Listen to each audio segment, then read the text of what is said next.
Hi, this is the second video in the reading strategy series, and today this video is going to focus on the reading strategy or skill known as inferring or inferencing.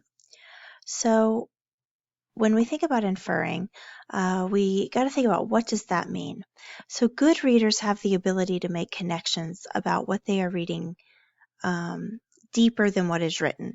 So sometimes you hear the word inferring, and teachers will use the phrase reading between the lines. In science, whenever you make a hypothesis or an educated guess, that is actually inferring as well. So it's the ability to understand the entire picture or context of a passage beyond what is explicitly stated on the page. So, when we think about this strategy for reading, research has shown us that solid inference skills are what create the ability to comprehend what you read. And this is really good news because when I started my career as an interrelated teacher, and I still do work with students that have reading disabilities of some type. And a lot of times gaps get created whenever students are in elementary school, and as the text gets harder, they just struggle to understand those deeper analytical questions as they move up through the grade levels. But what we know from research is that the skill of inferencing can be taught. And if this skill right here is practiced and learned, it has one of the highest correlations or connections to improving your reading comprehension skills. So in order to practice this skill, we're going to start with some examples. So in the classroom, when I teach this skill, I always start with pictures. So here's a picture on the screen. I think this is kind of funny. We have a yard, and you start out by asking yourself, what do you see? So when I look at this picture, I see grass is kind of green and brown. I see a hat, two sticks, and a carrot. And the connection that my brain makes is that these are supplies to build a snowman. Might be more obvious if we had a scarf laying around, but these are definitely the things that you would use to build a basic snowman in your backyard. So then I have to ask myself, what happened? So the inference of this skill is that the snowman melted, and this is all that is left of him: the two stick arms, a carrot nose, and a hat. So let's try another one that's a little more in depth. This is a painting by Norman Rockwell, and if you want to practice these inferencing skills with pictures, Rockwell's paintings are an excellent choice to use to practice this. So let's look at this picture and think about, what do we see? So I see a little girl, and she's sitting on a bench. Her clothes are disheveled, and if you look closely at her shirt, there's kind of some dirt on it as well as being untucked. Her hair's a mess. Her hair ribbon is undone, and she has a black eye. So then if I look closer to the background, I notice that on the door of this office, it says principal. And there's a lady looking over her shoulder out towards the little girl. And then if I look at the little girl, she has quite a smile on her face. So if I go deeper and I try to put all these observations together and figure out what I'm looking at, so on a basic level, the door says principal. This is a school. If I look at the little girl and I try and figure out what happened to her that caused her to look this way, the black eye could help me guess that she possibly was in some sort of tussle or fight at school. But if I look even closer, if you look at her smile, she looks quite pleased with herself. So I don't know if she won the fight or she felt like she stood up to a bully, but she looks kind of pleased with herself. And if you look at the face of the principal, he's kind of got a look of shock. He looks exasperated. And we might imagine, if we go even deeper, that the parent is walking towards the principal's office and she's smiling at her parent that is coming into the office to have a conference with the principal and the teacher who are trying to figure out what to do with this young lady. So what we just did is using inference skills with a picture. And if you think about everyday life, as you move around and you see things happen each day, you are using inference skills. You are reading between the lines whenever you watch people interact with each other, or you listen to conversations and you fill in what's missing from the conversation to figure out the context of what's going on. So that's what we do with literature. So the next thing we're going to do is apply this skill to a passage.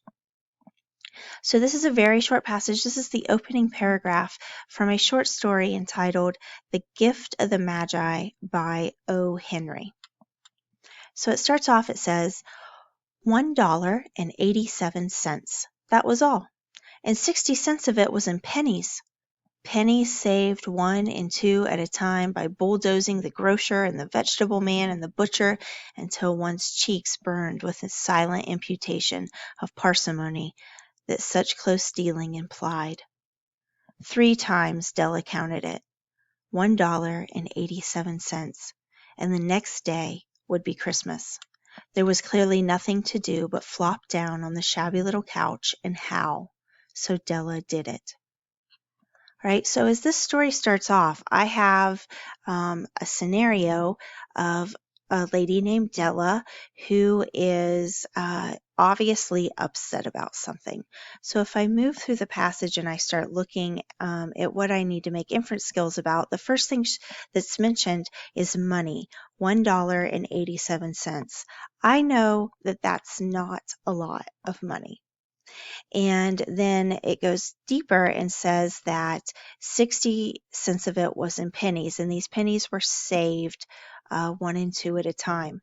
Now, in this passage, we have some very large vocabulary. If you look here, we have the words imputation and parsimony. So if I took the time to look at these words, I would know what the definition was, but whenever we're inferring and we're trying to make an educated guess of what we're doing, this kind of links itself to context clues. And it says up here that she was bulldozing the grocer and vegetable man and butcher until one's cheeks burned red. So cheeks burning red, that implies a blush.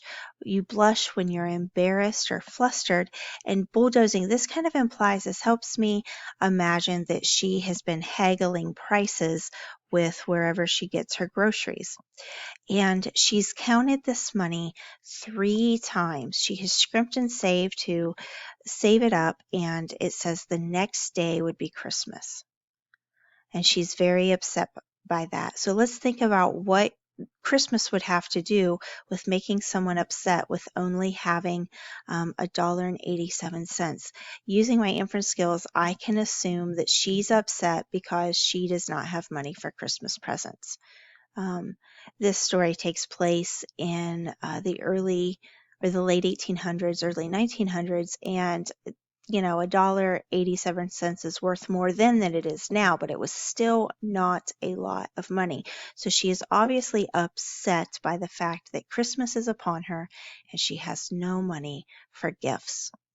So when we think about trying to use inference skills with reading, we want to ask ourselves what is directly or explicitly stated. So that is, what do the words say? And then always ask the question, why? Why is that mentioned? Why is the setting described the way it is? And take notes about your reaction and your questions that you have as you read through it. So this is going to help you put the puzzle pieces together to figure out the deeper connections of what's going on in a story. So ways to practice furthering the skill. So just like with visualization, I strongly suggest that you read in chunks and pause frequently. Decide where you're going to stop, whether it's after a paragraph or a page. Actively pause and ask yourself why and what is going on. So why are the characters behaving the way they're behaving? Why are they described the way they're described? Why is the setting presented the way it's been presented? Because these are all the deeper analytical questions. And then ask yourself, do you need more information? Is there language or context in the story that is beyond your knowledge? Look it up or ask someone to work it out with you. So like I paused with the passage from the Gift of the Magi, if there is vocabulary that is so large and you don't understand what the word means, take the time to stop and look it up. That will almost always instantly help you understand what's going on. Sometimes we read stories that take place in settings that we're unfamiliar with, history we don't know about, or societies or cultures we don't know anything about. And if you don't know the information behind the setting or the context of the story, take the time to look it up so it makes more sense, or ask somebody you know that might have that information, whether it be a friend, a teacher, or a parent. And as you do that, always, always, always talk about it. This is the skill that I'm going to come back to. Whatever strategy you're employing to improve your reading comprehension, I strongly suggest that you always talk about what you are reading, because that helps your brain process it and remember what you have read. And oftentimes when you talk out loud, it helps you with making the connections as well.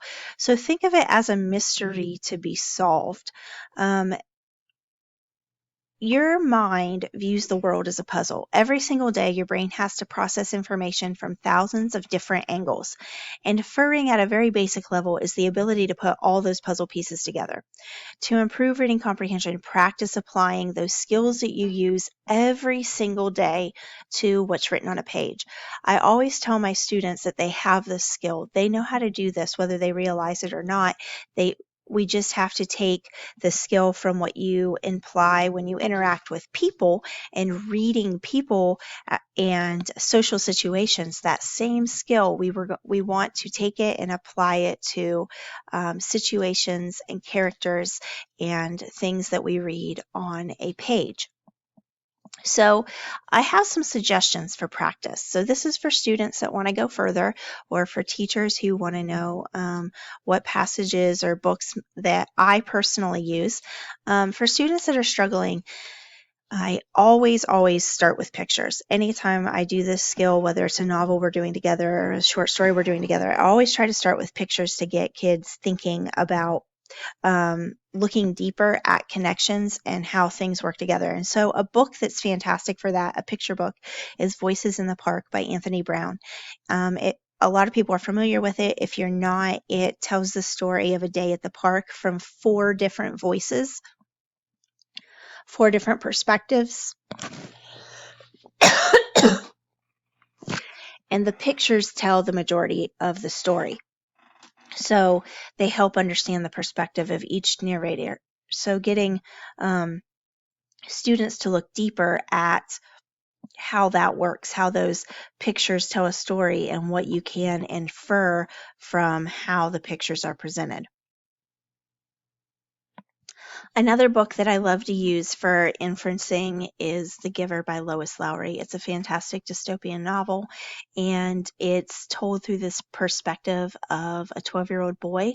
So the character Jonas is doing inferencing on his own as a character. He's having to put puzzle pieces together and figure out what's going on in his world. And as Jonas makes those connections, the reader, the students are able to make those connections as well. So it's a fantastic book for practicing the skill of inferencing. Another book I enjoy for the same reason is The Boy in the Striped Pajamas. It's written as a fable, but it's also written through the perspective of a little kid, a child even younger than the narrator in The Giver. And there's a lot left unsaid because the little boy is observing and he's just kind of talking about what he sees. And then a more mature mind, students and adults, are able to fill in, read between the lines, and figure out what is really going on in the story. And then one that is for fun that I like to do as bell ringers is 5-Minute Mysteries by Ken Weber. These are a page or 2 mysteries where you have to solve a case. And they're fantastic for working this inferencing skill and putting all the puzzles pieces together in your brain. So hopefully this lesson was helpful. Hopefully it helped you think about what inferring and inferencing is,